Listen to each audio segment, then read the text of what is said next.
Rolling Dice and Taking Names is sponsored by The Broken Token, creator of high-quality gaming accessories and storage solutions. Visit them online at thebrokentoken.com. Hey y'all, it doesn't matter whether you're driving to work, exercising, or stuffing your face with moon pies. It's time for Rolling Dice and Taking Names. In this episode, the guys review Commissioned, share their first experience with Dungeons & Dragons 5th Edition, and discuss their thoughts on the Asmodee North new pricing structure. So take it away, guys. It's another episode of RDTN. This is episode number 89, Reverence. We are still a proud member of the Dice Tower Network, and your hosts are myself, Marty. And Tony over here. Now, Tony, I must ask you about this song, Reverence by Epica. Are you an Epica fan? I do enjoy, ever since we did the Viking theme songs and the Viking music, I do tend to have some strange music come up in the playlist every once in a while. But this song title came from my search based on one of the topics we're going to talk about tonight. I'd never heard of the group or this song before. I went and looked it up. It's like, nice. Tony's listening to a little bit of metal over there. They are on my Amazon Prime playlist now, but I said, find me a song that has Slay the Dragon in it. And bam, Epica, Slay the Dragon song title popped up, which led me to a whole bunch of other stuff that night. So an hour later, down that rabbit hole I went, and I found this song. It's very hard to understand the words, but I was watching one of the YouTube. I don't know what country this group's from, but my gosh, they were talking the language and then they started singing in English. I was like, whoa, this is wild. And a full orchestra. I was like, wow, this is impressive. Yeah, I'm into orchestral metal also. It's a European thing. I would assume that's big over in the some of the European countries, like the Slavic countries and everything, like Finland and that sort of thing. So a lot of those groups tend to come from there. I wouldn't be surprised if they're somewhere in that area too. But anyway, that was a good choice. Tony, we got a fun show tonight. This is one of the most diverse shows we've done in a while. Why do you say that? Because it contains a review again? But I'm talking about the topics we're going to be talking about. Yes, we do have a review of a board game. Then you and I decided to go experience for our first time playing in a D&D 5th edition game at our local game store. And we're going to be talking about a hot topic that other people have talked about, the Asmodee new pricing plan that's being implemented in April. Right. Nothing like us being relevant and on time with topics. I mean, or copying everyone else. I know. We gave our listeners homework to go out and check out the Gamma live stream from BGG.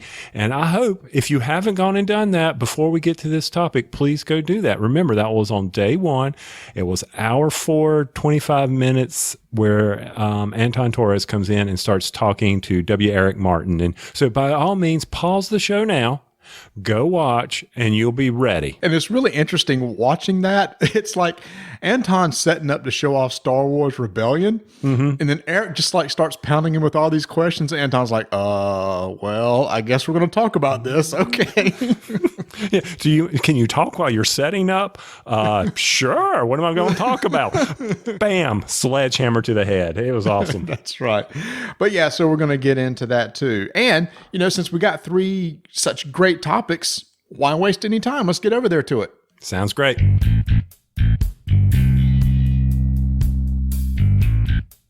Our good buddy Greg Spence over at The Broken Token was kind enough to share with us his recent pictures of those incredible gaming shelves that he built in his house. But you people probably don't care about that.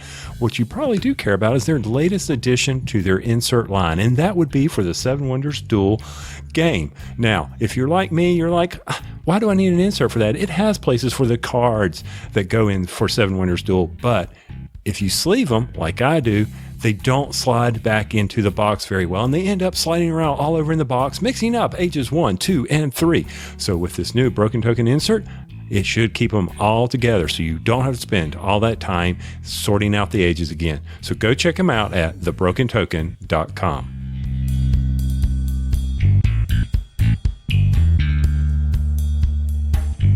Well, guys, you asked for it. Here it comes, a review of Commissioned. Okay, you guys didn't ask for anything over at our BGG Guild. We put out a poll, said fill this out to give us some guidance on what you want to hear, and we listened to you because, well, that was it. We put out the poll. Maybe we should listen to you. I mean, that makes kind of sense. So you do it for us in a future episode. We might as well do what people want to hear, right? You might, yeah, really. Well, not do say, yeah, we will care about your opinion. No, not really. But yes. So here it comes, the review of Commission. Marty, tell us a little bit about it. Commission is a game designed by Patrick Lysite, and I apologize if I say that wrong. This is published by Chara Games. This is a 2 to 6 player co-op game that has deck building mechanics, Tony, and you and I like our deck building games. And it's got that sweet spot of playing in just an hour. So you've already got a good player count. 2 to 6 deck building, 1 hour. This is something I'm going to probably look forward to. The overall theme of the game is really kind of cool. It's an historical theme. It's based on the early apostles that are trying to spread the word of Christianity. So players work together in order to win by accomplishing tasks that are set for them by one of 5 scenarios that you're going to play through. Tasks can be several things. You try to grow the church, or collect the books of the New Testament, or set a certain population in a city. It just depends on the scenario and what you're trying to do. But the entire time you're trying to overcome trials and persecution that happens during this time. And the whole goal is you need to complete your assigned task before the trial deck runs out. And the trial deck is kind of like your built-in game clock, or the flames of the 5 candles are extinguished. And the flames of the 5 candles are extinguished when a church that has been set up is gone. It's been removed. The population goes to 0. And when that happens, one of the candles are extinguished. So either one of those happens, you lose the game. So you need to try to complete your objectives before either one of those scenarios happen. Quite simple, real easy. For me, this is a very good game. I enjoyed playing it. I would not shy away from it. If it comes out on the table again, I would even, possibly ask for it. I thought, overall, it wasn't a heavy-handed game. I'm not sure it'd be in my collection necessarily, but I would definitely want to play it again. What about you? Yeah, due to this historical theme, I do want to keep it in my collection because I think it's one that I'll pull down off the shelf every so often.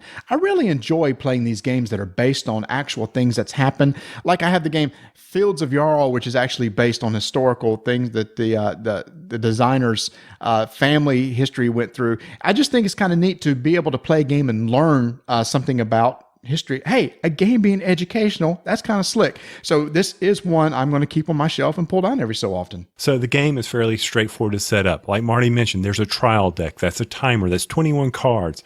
You've got to set that deck up. There's some hard cards that you can mix in, or if you want to play on the easy mode, you can just go with those 21 cards, randomly shuffle them up. Boom, trial deck is set up. Next thing is you organize the 4 faith decks. Those are set aside. You will use those later when you need to purchase cards to put into your deck. It's not a deck builder unless you're buying other cards to put in your deck. Plain and simple. That's real easy. You then set up the map by either adding missionaries if you have less than 6 people. These are the NPCs that are part of the game that will help you grow your church, to move people out. We'll explain what it means to be growth. So you set up that deck based on the scenario that you're in. Boom. So you've got meeples on the board. Now, each player picks a character. These are the apostles from the time. And each of these characters all have a individual characteristic that is their beginning deck that you will draw from. So there, everybody picks an apostle, give it to them. They set up their starting deck. They get ready to go, and we're off and ready to go. Marty, what's next? The board game itself is of that Middle Eastern region during the time of the early century, 100, 200 AD. So everything is set up and looks like the countries and cities that were set up back then. So to start the game, the first thing you do is do the arm phase, which is you're going to shuffle up your deck and you're going to draw 6 cards. As Tony mentioned, you pick an apostle. Each apostle has a certain special ability and has a certain type of card that's associated with each one. One may be able to help you cull the deck. One may be able to help you get additional people out on the board. And I do need to probably mention a definition real quick. When it talks about setting up a church just means that in a city, you either have any type of piece there. You have a follower, a cube, you have a meeple, which is a missionary, or you have the pawn, which is the apostle. As long as one of those things there, then a church is set up. So that's the goal of the first scenario. We're kind of talking about how the first scenario works, which is try to get a church set up in every city, plus get all the books of the New Testament set up, which we'll also cover in just a second. So the first thing you're going to do is you're going to draw your 6 cards, and then you're going to follow and do actions in order. First thing you're going to do, Tony mentioned the trial deck. Let's flip over that first card. The bad thing about the trial is it's bad thing that's going to happen to you. It could be persecution. It could be where some of the members of your church are wiped out, or it could be that your apostle is imprisoned to where he can't move, or it actually maybe keeps you from moving. There's a movement phase we're going to talk about later on, and there's tokens on the board that could be put in a city that keeps you from moving out of that city, or they stop a population from automatically growing because there's going to be a growth phase later on. All those things are really bad. Oh, by the way, I also didn't mention there's a first player token that's called the Elder token. The first player takes that because the Elder has the important decisions on what they're going to do on their turn. Everybody's got their decks. They're ready to go. So what do you do with those cards? So you look through your hand of cards, your 6 cards, and you place one of those cards. If the game is more than 3 players, 4 players, 5, 6 players, you place one of those on your apostle board face down so no one can see it. You do this in secret. If it's less than 4 players, 2 or 3 obviously, then you will place 2 cards on your player board, and everybody puts those face down. Once everybody has selected the cards they want on their board, you flip them over. These cards will give the Elder the right to take actions. So from those cards, he will pick 2 of the ones laid down. From those, he can either decide, hey, do I want to take that action or this action, and discard the other cards. Maybe someone placed down a card that says, hey, let's add a member to the church by putting a cube on the board. Or maybe someone added, like John, who seems to be the man, he'll allow you to cull a card from the deck. Maybe you won't do that. Or later, as you buy more and more expensive cards, you may say, ooh, let's take that important action that allows us to go ahead and move some of the fellowship. And it also allows us to add members. All the cards have various icons. Probably one of the things about the game, the icons, you got to get used to them, but what game doesn't have icons you got to get used to? Once that's done, the Elder decides what to do, and only in his region does this possibly take effect. Well, during that phase, and you have an option of doing something else. You have an 8-sided die that's included in the game that if you want to make the game a little bit harder, you can roll this message die. And basically, there's a table that you look up in the book on what can happen to you. If you roll a 4 through 8, messages are good and coming through. You got good communication, so you can talk with everybody at the table. But if it's less than that, then it keeps people from being able to talk, and it says that you can't talk amongst yourselves. And if you roll like a 1, which is really bad, you can't talk amongst yourselves, and you actually lose some people off the board. So you talked about the share, so we've done that. Now it's time to move. There are 2 types of movement in the game. There's a fellowship move and a mission move. Let's say, for example, like in the first scenario, we all start in Jerusalem and there's no other churches set up. So you need to do a mission move. You want to move people into other areas to set up a church. The rule for mission is pretty simple. 4 things must move. One of them must be an apostle, or one of them must be a missionary. And when you do that and move to a new region, then you set up a church. The other type of move is a fellowship move. And if you have 2 churches already set up, then cubes and people can move back in between those as much as you want. So it's like a free travel between the 2. And you get 2 moves during this time, but there are cards that you can buy and things that you can get that will increase the number of moves that you can make. Right after that, then we go into the growth phase. You look at the board. Every city that has at least a population of 3, you can add 1 cube, 1 follower to that to grow the population by 1. This is optional as there are a limited number of cubes that are available. So you might decide that, okay, maybe this area doesn't need anybody else and I need to save some cubes for an area later on down on the board. You've got the pray, share, move, grow phase. Once again, you rinse and repeat. You do that again until you get down to 2 cards in your hand. And at that point, the round is over, and that is where you take the value of those cards that is printed on it, and you say, oh, you add those together. And you say, now I'm able to buy from the 4 stacks or the 4 faith stacks and be able to pull those cards. If, for instance, you had 4, you can buy 2 of the 2, or you may just buy 1 of the 4. That is a very important step. As you know, in any deck building game, it helps strengthen. Now, of course, these cards you can't see, like in some deck building games, or I can't think of anywhere you can't see the cards you want to buy. These are random. So it's not like, oh, I want to buy this one because that card's shown. No, it's all a random guess. Say, oh, I'll just pick from these two and hope I get the card.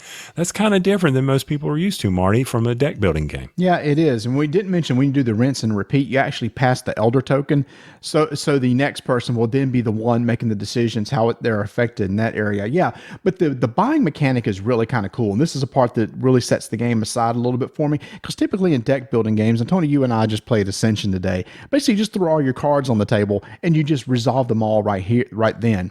With this one, a card can have two things on it, two abilities, basically something that you can use to buy another card or the ability of the card itself. So you actually may want to save the higher priced cards that actually do more things for you to the end so you can get better cards. But one thing to consider, remember when I talked about the books of the Bible? The books are actually in the cards themselves. There's 4 different decks, Faith 1, 2, 3, and 4, and that's the values of them. All the books are in Faith 2. So you need to work through those Faith 2 decks, because an option is when you play that card face down during the pray phase and then you flip it over to share, the elder can choose one of those cards with some of the books of the Bible and put them down on the board to say that mission or that task has been accomplished. And you're trying to get all 9 slots filled. Each slot has multiple books of the New Testament written on it. So the buying is very important when it comes to that time, especially if you're trying to go through that Faith 2 deck to get all the books that you need. And the part about putting them down in the share phase, one thing that's very important is if everybody who, when you're doing this secretly, puts down the similar actions, then, oh man, I mean, it's real easy. But sometimes those can be really hard decisions. So all of that is a neat aspect of the game. That is, for me, is a strong pro about this game, is that picking of the cards, which ones I should use. That brings a lot of strategy to the game. Now, I can't imagine having that pressure on you as the elder if that dice were to be rolled and no one can talk to you. Could you just imagine those eyes staring you down as you hold up the cards, you know? Well, that's tough, because remember, when somebody else is the elder, you're basically playing cards that could potentially help them in their area. Mm-hmm. So you have to look at where they are and what's going on in their region. And maybe if you see that, I see there's a mission stop icon where the elder is, I have a card in my hand that could remove it. You put it down and give the elder an option to remove that token if he wants to. Right. And then, you put down a book. Oh, wait, that person puts down a grow. Oh, man, which ones do I pick? Oh, yeah, excellent. Love that part about that. That's a great pro for me. And the board is laid out such that, not everything is touching, but you actually have to make decisions on how to spread out the cubes. I mean, you have to get a boat over to an island to get to another land, or you can, if you go around the landlocked area or the land area, you may not have enough moves left, because once again, there's 21 cards in the trial.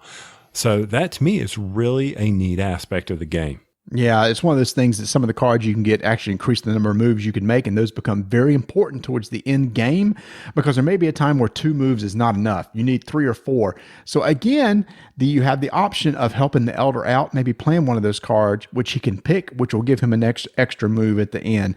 So I like my deck building games. I think this is a really good co-op deck building game, much in the vein of like legendary games from Upper Deck. I do like the elder mechanic because it helps with the type A personality, in that, okay, the elder decides. You could just decide as a rule, if somebody's kind of trying to make the decision just to play, all right, just say it. The elder, you have the final word. And that's kind of the way it should be. And kind of that's the way it is. The idea is like, you're given these choices for the elder to make. Let them make it. Everybody else stay out of it. You're leading this band of merry men across the deserts. Go for it. Make it happen, dude. You're the one. I'm with you there. I like that mechanism as well. Now, one thing I didn't like was the fact that when the trial deck, we always knew that there was no sunny beaches, that we knew that there's never going to be anything good. So I never had that anxiety of that card flipping over. Yeah, there was a slight bit of anxiety of, okay, so what is it going to do to us now? But I don't really consider that anxiety that you would have in these normal type of timer deck games. You know what I mean there? Yeah, no, I totally do. I think the thing that was a little bit tough for me, especially in that first scenario, so many cubes are out on the board and the map gets really crowded to where when you do the movement phase, you got to be really careful to make sure you don't accidentally pick up another cube from an adjacent city and move it. And when you do the grow, where there's one cube added wherever there's at least a population of 3, you got to remember, kind of systematically go, I'm going to grow here, here, here, here. And then, because sometimes we got stuck and go, did I grow there? I can't remember if I grew there or not. So there's a lot of little management going on once so many cubes get on the board, and heaven forbid you accidentally knock the board over or push the board. The other thing I didn't like, as a deck builder, I'm always looking for how to cull my deck so I can get to the right cards at the right time. Now, we mentioned John. He has that capability, and there's a few cards in the Upper Faith decks that allow you to cull. I think it's up to 3 cards out of your deck, out of your discard pile. However, that helps you get rid of those starting cards, which you don't need anymore, or those Faith 1 cards that aren't really helping because they only have a single action, where these other ones allow you to add multiple, let's say, followers to the board. That, to me, was another downfall of the game. Yeah, I think we decided once you get like a lot of players on the board, one of them should probably take John, just so you can have better deck management. Because with most deck building games, they usually have a mechanic where you get rid of stuff that you just don't need anymore so that you can get to the better cards. I tell you, when it comes to just my final thoughts on this game, a lot of people had said, or were curious. It's like, I'm going to be curious how you approach the theme of this game, because some people feel like the theme is controversial. I don't think it's controversial at all. None of this was really in your face. This is a historical based game. It's basically taken place during the first couple hundred years AD. What had happened were there were these actual guys, these apostles that were out there trying to go around the regions to set up churches. That's really about it. It doesn't really get into a lot of religious stuff at all. It's just kind of what was going on at the time. And I do have to give the creators of the game a lot of credit, because they have a whole separate book called the Theme Appendix. And those trial cards that we mentioned and the different cards of the Faith deck, they actually go through those and explain why those are in there. Say, for example, one of the trial cards was somebody was imprisoned. They'll actually make reference, an historical reference, to somebody who was imprisoned during that time. So they were trying to make it that the actual bad things that happened to you during the game really happened in real life during this time. So that is also neat. As you play the game, you can actually learn a lot about what was going on during that time. So for me, when it comes to theme, I think it worked really well, but it was definitely not an in-your-face thing, and it wasn't offensive at all. You do know that if you had kept your book from college when you took the history of the New Testament, you wouldn't have needed that. No, that is true. And it's interesting. Both you and I took the history of the New Testament in college. And it's funny how a lot of the stuff that we learned back then kind of applied in this game as to what was really going on. Exactly. I mean, we originally took it for the understanding the life of Brian, but now, hey, look, it's coming back to us, man.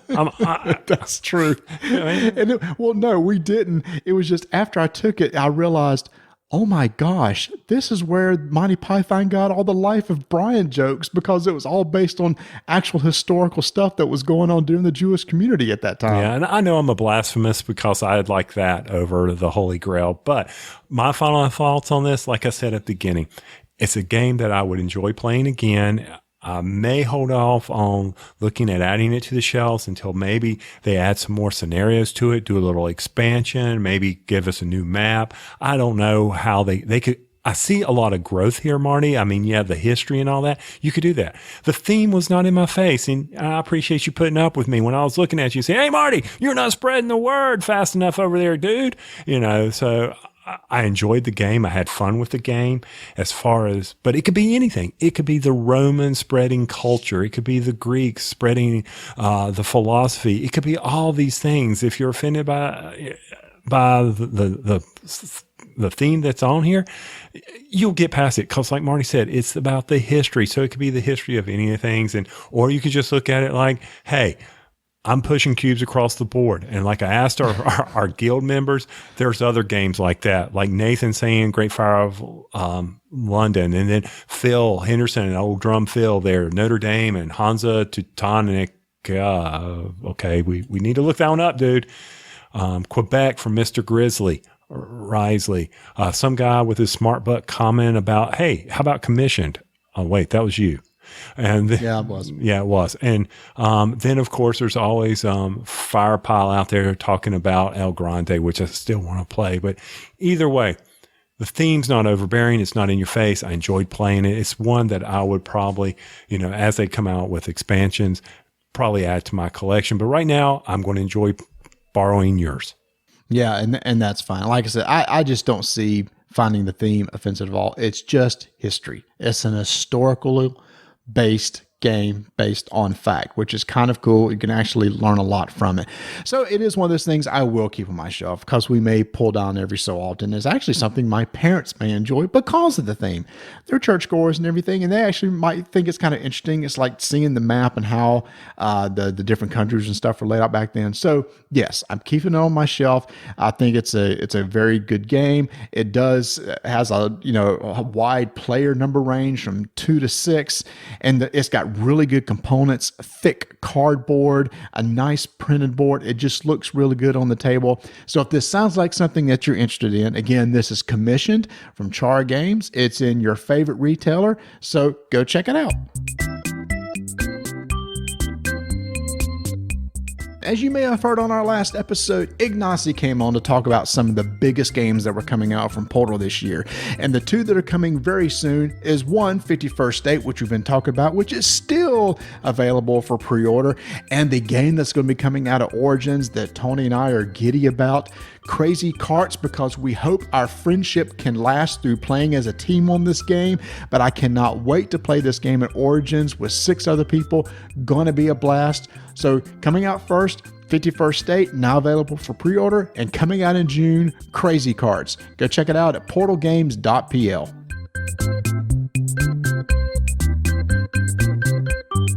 Granted, Tony and I mainly talk about board games, but we're interested in other aspects of the hobby too. And one of those is actually role-playing games. Now, Tony and I don't play a lot of role-playing games, but we have played a lot of role-playing games, and that didn't make a lot of sense, does it? Let me try that again, in that we've played a lot of role-playing games, but we don't play role-playing games often. How was that, Tony? Does that make a little more sense? Yeah, I'm there with you. Sorry for the pause. I was still working on what you were trying to say. So,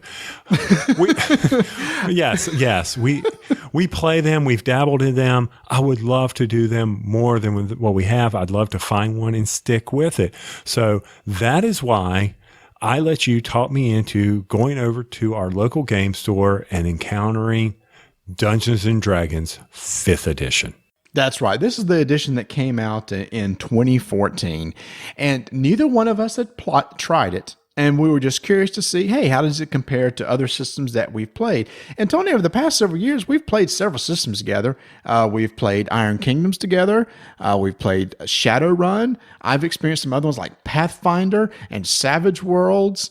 And Into the World you were doing or something like that? Into the World, that's the one I couldn't remember. Yeah, so that's the other one. So it's one of those things. Whoa. Marvel RPG, the original. Yeah, that's going back many, many years. I was just thinking recently. Oh, my bad. So there you go. Yeah, so we don't play RPGs a lot. We don't get to, but we've tried several of them. So here's the thing. We wanted to try out Dungeons & Dragons 5th edition approached from a casual player, which is what we are.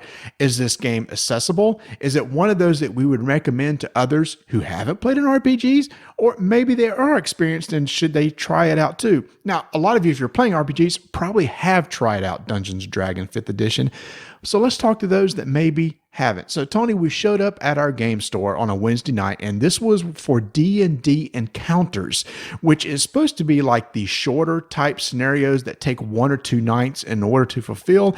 And when we got there, there was about 40 people there ready to play some D&D. Oh my God, it was loud. Oh my heavens. I wish I had some leave. Old men should not go into loud stores. Okay. I think there were 8 games going on at one time. It was unreal. And our local store owner, Timothy, he took us aside. He gave us some overview, some history. It was awesome. He did a great job. I appreciate him, but I know this is a side note, Marty, and we don't want to take too much time here. I was very disappointed when he told us what was going on with their support that's been pulled. Yeah, so I think originally the encounters and everything was set up to where Wizards was going to actually provide them with material to use for Wednesday nights, and they've pulled that. That just floors me. Here's a man who's got 40 people. They're looking to play. They're looking to... I mean, if you get them hooked, oh my gosh, what are they going to do? They are going to buy more stuff. They are going to come in the store and buy more encounter books. They are going to want to dwell into the history, which could lead to reading the novels that have been out there forever. Why would you do that? It makes no sense to me. But either way, Timothy, thank you for sharing this experience with us. So we sat down at a table. Our goal, we had our GM there. I had a level 1 fighter. Marty, I don't know who your guy was. It was a level 1 dwarven clerk. Clark. It was a clerk. That's what it was. He worked at like Best Buy. Yes. he had the geek shirt on. He was good to go. He was part of the geek squad. Yeah. It was a level 1 cleric, which I tend to play clerics a lot. I don't know. I kind of like the cleric because it has a little bit of fighting and just a little bit of magic. These were pre-gen characters, so we did not walk through the process of actually creating a character, but I do have the player's handbook that came out for D&D 5th, and creating a character is also pretty straightforward. But again, if you're not into that, you can sit down with the pre-gen, and Tony, the character sheet's pretty easy to follow. Oh yeah, it was straightforward, but we were so low tech. We had a character sheet. Everybody else around had these incredible apps on their phone that they were fiddling with and things like that. Boys, this is pen and paper here. Yeah, a couple of them are like, yeah, we're not pen and paper, and so they have these nice apps for tracking their stats and everything, and as they play. I kind of like the pen and paper to be able to write and draw and everything, and it's one of those things when you do play pen and paper, it's not pen, bring a pencil because you're going to have to erase a lot of stuff. And across the table from us, we had the Elven brothers that were here. They were part of it. They had just started their journey last week. And then across at the heads of the table, we had these 2 dragon guys. Dragonborn, which I'm still trying to figure out what the heck that was, but that's okay. Yeah. Yeah, we play with some other lower level characters. But what's so cool is everybody was really cool in the group. We told them this is our first time playing. Everybody was cool with it and helped us out. But it really didn't take a lot to get into it because, as I've said, we have dabbled in RPGs before. And if you have, it's easy to pick up. But Tony, it's one of those things that if you haven't, I still think it'd be easy to pick up if somebody's sitting there kind of holding your hand through it. Right. I agree with you. I mean, so you're sitting here listening to a guy tell you a story. And I will say this, Marty, I'm going to go ahead and point out the GM makes the game. There's no doubt about it. A good GM will definitely engross you. He'll bring you into the story and he will make your experience memorable and want you to come back. And unfortunately, with all the noise in there, it kind of was lacking for us. But I mean, if I had someone from like Wallowitz on the Big Bang when he did the voices, that'd be awesome. When the GM gets into it and does the voices and just sets up a beautiful story for you, it's so much easier to get into. So it's one of those things, maybe it's unfortunate, but it's like your whole experience can be ruined or made with the GM. And even the guys, that even though they were cool for us, we had the Link over there, Legend of Zelda guy smashing all the barrels trying to find the rupee or whatever. Oh, yeah. We had this one guy, no matter what we did, he always wanted more money. Can we get some more money for it? Can we go over here and sell this? Is like, please, let's just go. But, hey. That was his thing. His thing was about making as much money as possible. So he was doing his role playing. Now, in the scenario that we played, there was definitely a lot more role playing than combat. We played for over 3 hours, and I think we only had 2 combats the entire time. Yeah, 2 or 3. 2 or 3 max, and you're investigating this lost book, and you're trying to find these books. And I'm sitting there thinking, man, if he doesn't give us to fight something, because I will say this, Marty, in all the ones we've played, it seems like people are always, who can I hit? Doesn't matter what system you're in, it's who I can hit. And how did Dungeons and Dragons 5th edition change that? Well, I found the battle fairly straightforward, and from what I've done in the past, it didn't really change that much. Yeah, and I actually talked to some others that played some of the D&D 4th edition. I said, how do you find the two that are different? Because you and I never played the 4th.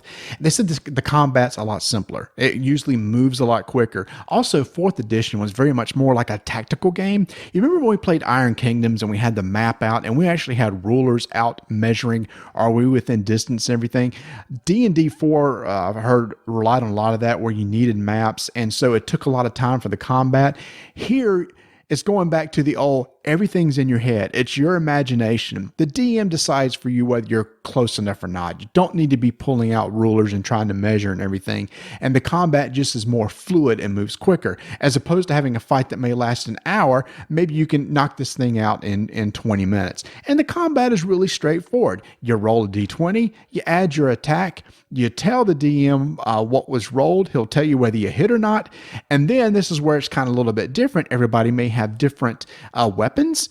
And it says right here on the sheet where you roll this dice, add this number, and that's how much damage is dealt. Really straightforward. Now, and I will say this, Marty, that I think from my standpoint, because of us being in the War Machine arena and having played Iron Kingdoms, when we ask the question, hey, are we close enough? Yeah, you're close enough.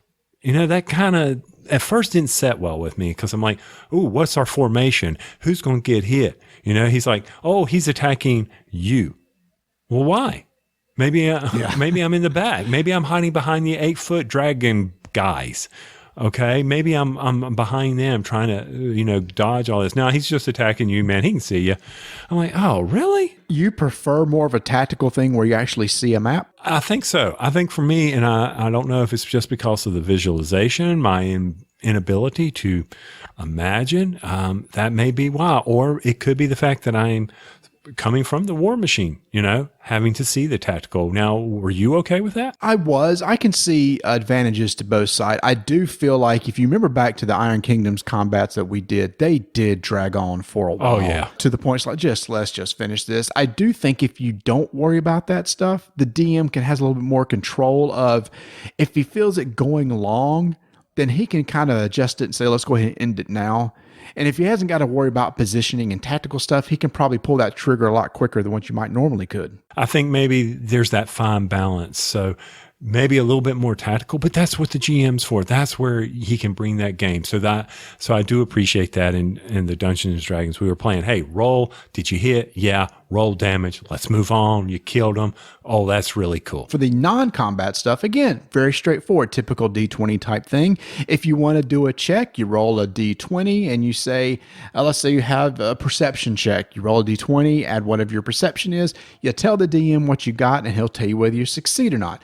Again, that part is very standard, but at this part, you're role playing. You're trying to figure out the story. And you as the player has to get invested into it or you're not going to have fun with it either. And with the D&D, the new thing they have added too, which is kind of neat in the storytelling element, is the 5 factions that they added. And at the beginning, that's one of the things Tim was telling us about. It was about these 5 factions that exist in the world. And when you pick a character, you can pick one of the factions to belong to. And it actually came up during our game. I remember that we picked the Order, which was like the police or the do-gooders of the group.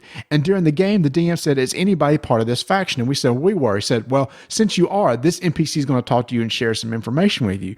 That's kind of cool because it helps kind of build your character out.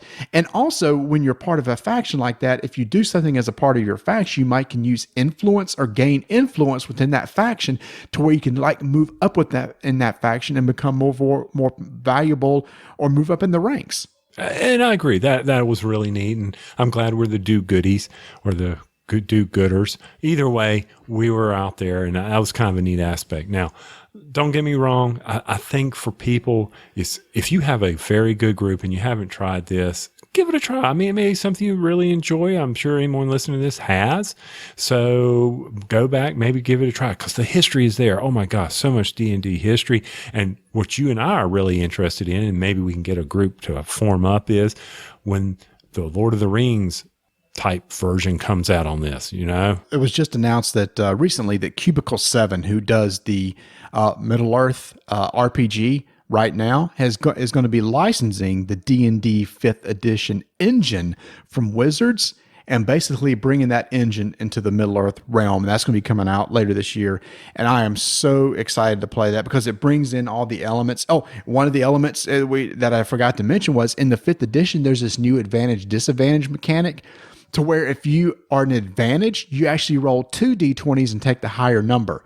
If you're at a disadvantage, you roll 2 d20s and take a lower number. So that's also a little bit of a new mechanic too. And it's one of those things that, like you said, if you've never played an RPG, if you've never, ever played, the easiest one is probably going to be the End of the World RPG because you're playing as yourself. and you kind of look around and pick what weapons and stuff that you're going to use. So you ain't got to worry about mystical powers, and it's not as crunchy. There's not as many attributes or anything to worry about. So that if I was going to say, if you play for your very first time, that might be a good one to play. But beyond that, I probably would point towards D&D 5th over something more just as popular like Pathfinder, because Pathfinder has so many books and there's a few more rules that you have to worry about. That's what my sons play, and I'm jealous of them because I have a steady group. My oldest son in college has a group where they play every single week, and I think that's really cool, but that's their thing. But if you're now just getting into it, because there's such a history and lore of D&D 5th is now a good one to jump into. And because it's so new, there's not that many books out. You could just buy the player's guide and you're set for a while. And then when it comes to the encounters and the way I would do it, you maybe find some old ones, and there's a ton of stuff online, kind of mock it up if you're the GM. But yeah, but Marty, I will admit, I am very excited for the Lord of the Rings one, just because it doesn't have all that heavy magic in it. I'm really excited, and hopefully maybe we can get some people to show up in Charlotte and we can have a steady once a month group come in and play with us. And you know what? Hey, for the first year, I'll GM everything. Oh, okay. You've heard it's on record here, everyone. Everyone that's here in Charlotte that might want to play with us, Tony is on record and will GM for 1 year. So we got him on the hook for 1 year. You know, I was talking about games that would be good to start with. Let me tell you one that do not start with. Do not start with Shadowrun 5th edition. Oh my gosh. I love that world. I love the cyberpunk, but the Shadowrun rules will just absolutely blow your mind. There's so much there on how the combat and everything works. So if you're wanting to start out, do not start with Shadowrun. Start with something a little bit easier. But yeah, hopefully, Tony, when the Middle-earth comes out later on this year, we'll pick up a book. And like you said, maybe we can get a regular play group going. So you, as a casual player like us, you want to check it out, go to your local game store and see if they're running the Wednesday night encounters. It's a great way to sit in, kind of learn how the system works without really any investment at all. You don't have to buy a book. They'll give you a pre-gen and you're ready to go.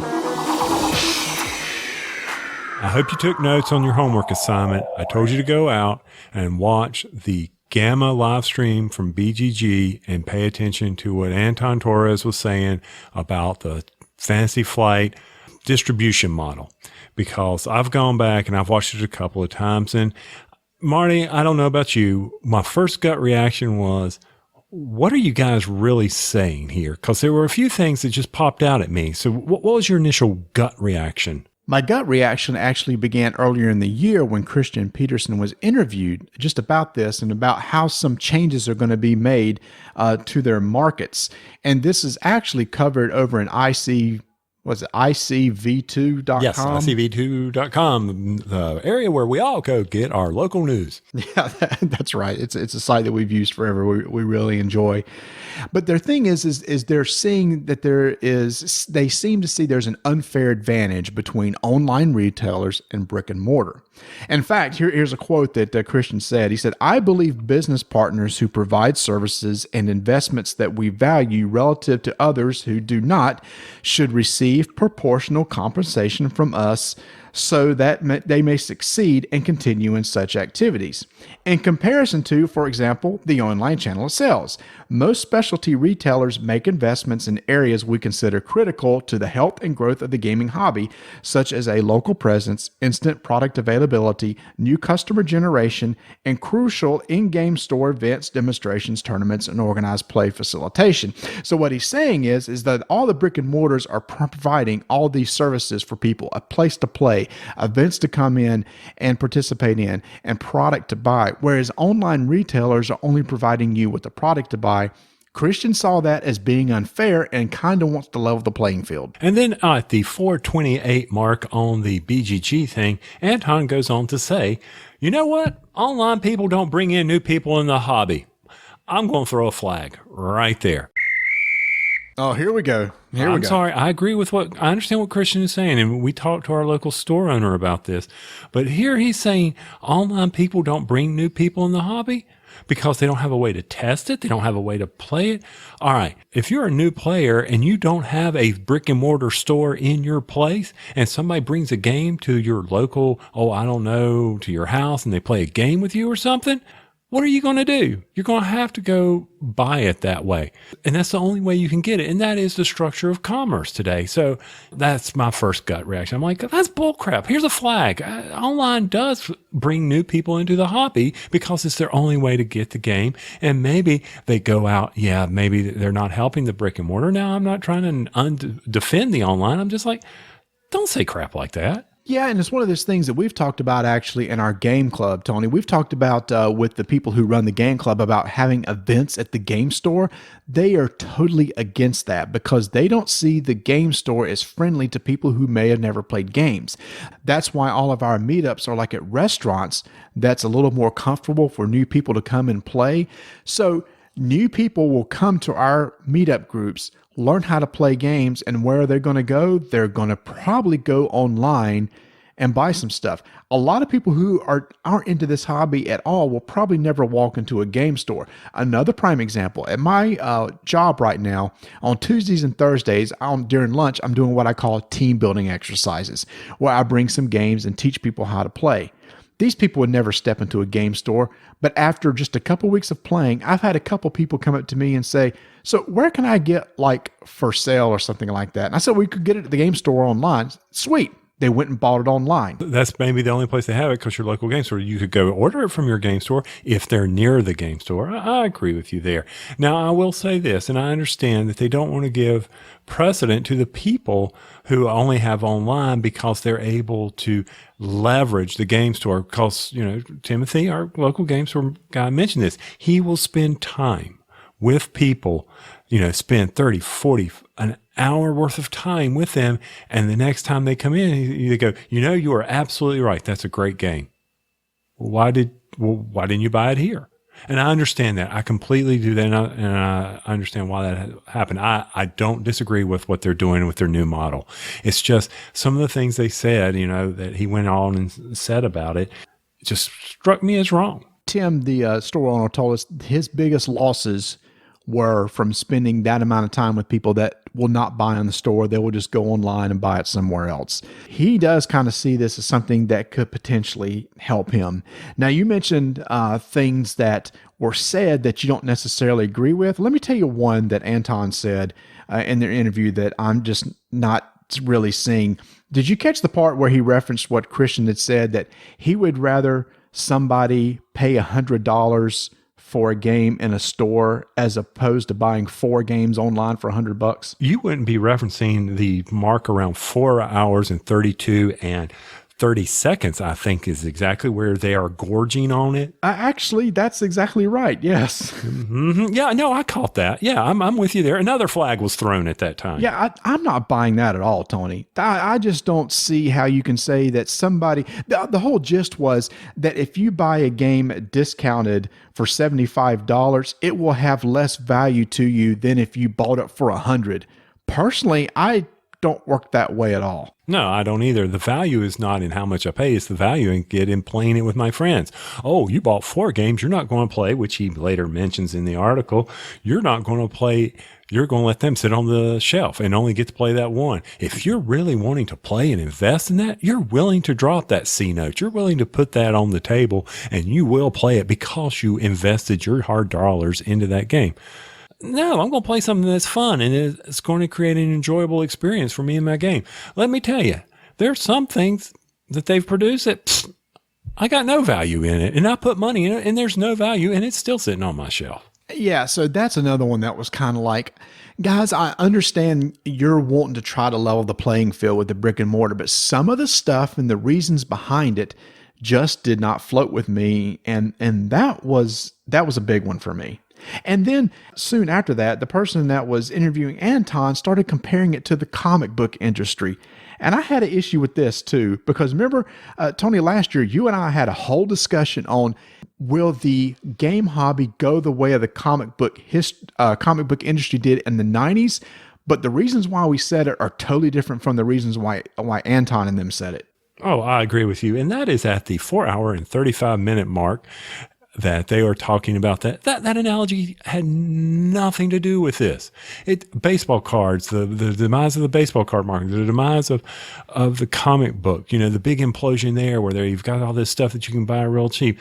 That has nothing to do with it. That's not the whole point of that. No, the whole thing with the whole comic book industry and the baseball card industry is because we were glutted with the stuff.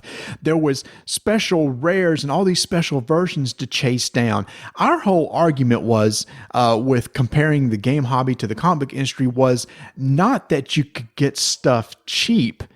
It was that there was so much stuff that it just fell in upon itself, which is kind of what happened with the comics in the 90s. Right. I agree with you there. And then to make the point that it's the value, that people were buying the comics for the value. And I agree. They were speculating on, in a couple of years I can sell it. Yeah, I got a box of Spider-Mans up there. There are some that are worth a lot, but I don't care. My daughter's going to have to deal with those. I'm not buying my shelves of board games for value. I don't anticipate being able to sell them 10 years from now to fund my retirement. That's just stupid. I'm not doing that.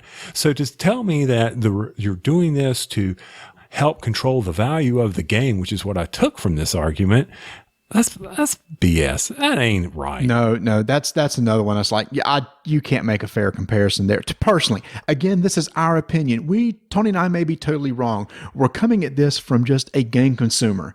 We hear this stuff, and this is how we're personally reacting to it. Christian and Anton obviously knows how the business works a lot better than we do. It's just how we perceive what they're saying. Exactly. But it is our opinion, and generally, as our wives will tell you, it's wrong. It is. So let's talk about real quick. Tony and I talked with the game store owner. Let's see. I said, okay, have you seen how the pricing is going to be changed?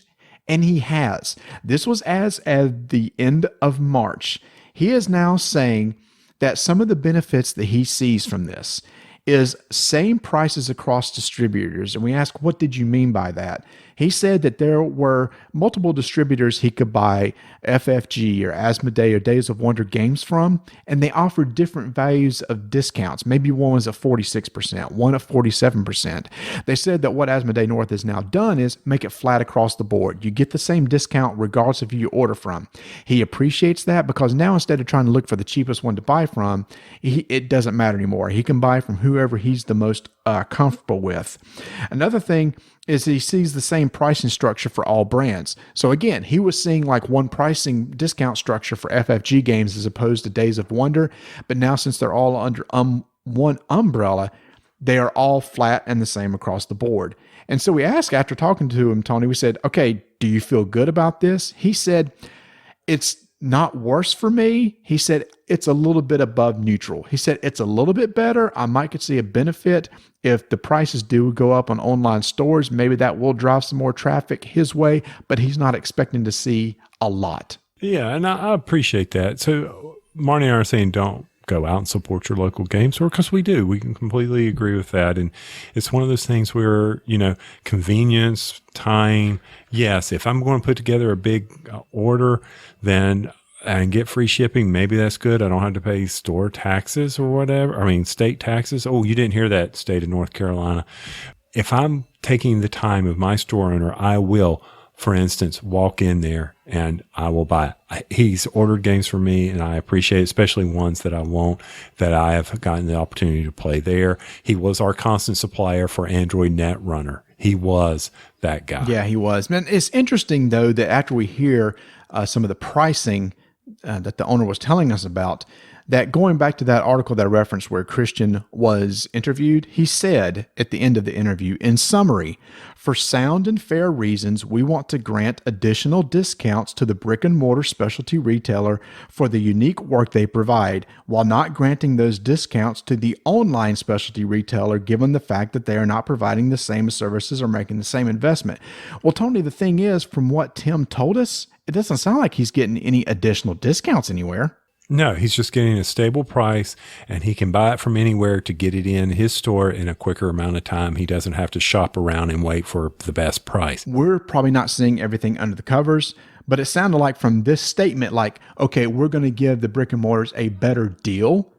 And it doesn't sound like they are. It's just they're kind of flattening it out. But what Tim did tell us, he has heard that the online stores won't get as deep of a discount anymore. What's happened is that's going to mean more money for Asmodee, and that's fine. They're a company, they're producing a product. They have got to, they're an investment group at the very top, so they've got to make sure the shareholders are happy. That's fine. I have no issue with that. But it's just some of the lines that they've given us for the reasons why I just wasn't buying. So, Tony, what's interesting is just today, Privateer Press has announced something along the same lines. What they're going to do is they've noticed that some online retailers are deeply discounting some of their products, and Privateer Press makes War Machines and Hordes. That's basically what they're known for. And they're saying that they're finding some online retailers that are discounting too much, thus hurting the brick and mortar stores where they run events and everything. So they're going to create a list of people called free riders. And if you're on this list, it means that you are offering too much of a discount, and we're going to start delaying product that's shipped out to you. And this is going to be a list they constantly visit and change and modify over the course of time. So it's a little bit different from our pricing structure, but it's almost like they're maybe blacklisting is the wrong word, but they're looking for people that's offering just too much of a discount. And I think that's odd too. If people want to offer a deep discount, that's going to mean it's less margin for them. They're taking on the risk. So here I was thinking, is Asmodee going to be the only one that does this? Nope. Just today, we now see that other people, it looks like, are going to be attacking the online retailers that give big discounts. You're absolutely right, Marty. When you sent me that, I'm like, you got to be kidding me. So what you're telling me is you're going to go punish Miniature Market because they put your Mountain Troll on sale, deeply discounted, because guess what? You've released an additional update. Everybody who wants it has gotten it. I mean, how are you going to monitor that? Are you going to go out and, I know they've got algorithms that can go out and hit all this stuff. This just makes no sense to me, people. None. Because let's say you design something crappy and they buy it to try to sell your product online and it doesn't sell. What, do you want them to keep it on the shelves or you're going to punish them? That makes no sense. Full disclosure, Miniature Market was not one they was given an example. They did not say what stores they're talking about. Right. So Miniature Market Tony was just giving an example. Right. So we don't know who it is, what they're going to say, but, and they're not going to release this. I don't say you'll go to the website and see the big scarlet FR up there on the, You've been branded. You're a free rider. To each his own. That's how it wants to go. And other people will probably, I don't blame them. I understand. You've got to protect the people who are pushing your product, and that is your local game store. So guys, here's our plug for your local game store after all this discussion, but still, just tell us the truth. Don't sit there and try to BS us. Marty and I have been around a long time. We can smell it. And we know what you're doing. Yeah, and again, that's fine. You want to help maybe at the core, they are trying to help the brick and mortar. That's fine. But you notice helping the brick and mortar wasn't giving them a deeper discount. It was basically removing the discount from the online retailers. So it's not like the margins of the brick and mortar is going to go up any at all, but the margins is going to go into Asmodee North's pocket is. And again, that's their business. That's their prerogative. Just some of the lines that they're given just doesn't float with Tony and I as game consumers. Or just consumers at all. There you go. 3 very diverse topics. A game review, our feelings toward Dungeons & Dragons 5th edition, and us whining about the new Asmodee North pricing policy. I don't know if we were whining about the policy. It's just making it say, guys, we're grown-ups. We can take the truth. Give it to us straight. Yeah, it's like the comic books. That's the one that just really kind of got my go. Because it's so funny that you and I had this long discussion about this last year. Exactly. Oh, the 3 covers of Abyss. Will that ruin that game? No, who cares? I don't care which cover. They don't matter to me. Good gosh. So anyway, well, guys, we really hope you enjoyed the show, and thank you so much for helping direct us towards the right game to review. Another one of those will be coming soon. Yes, it will, and I can't wait to see what's on the list and what we're going to get to talk about. Yeah, me too. I might want to think about that. That's okay. Right now, we've got no clue what to even list. No, what we're doing, but, as always, do me a favor, just keep rolling dice. And taking names.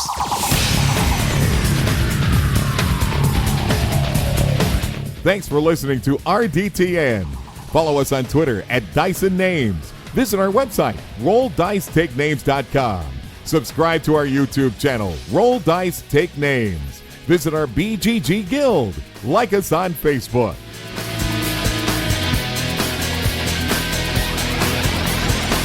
So, Marty, do you think in the mail that Star Wars Rebellion review copy will be showing up soon? I think the response to that will be somewhere between no and heck no.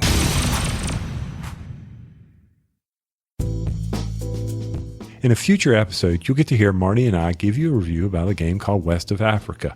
If you head over to funagaingames.com, you can get your pre-order in now. It's due out in late spring, early summer, and be sure that every game you buy over there helps you towards being a Prime member over there that gives you even more discounts for future releases.